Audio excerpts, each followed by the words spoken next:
Life tip of the day ay failure should ignite curiosity in you. In Tagalog, ang pagkakatalo or ang pagkakabigo dapat mag-spark ng curiosity sa puso at sa isipan mo. Now, this is a new way of looking at failure in a different mindset na dapat nag-spark siya ng curiosity. Failure should never stop you. It should ignite. Dapat magbaga siya, magkaroon ng spark ng curiosity. Bakit? Kasi dapat ang mindset mo sa failure ay yung palaging question na why is it so? Bakit ito nangyari? Parang sa laboratory, di ba?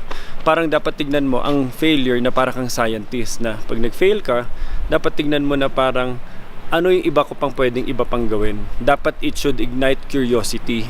It should spark another form of mindset na mapapaisip ka na ano pa bang iba kong pwedeng gawin, hindi yung hihinto ka.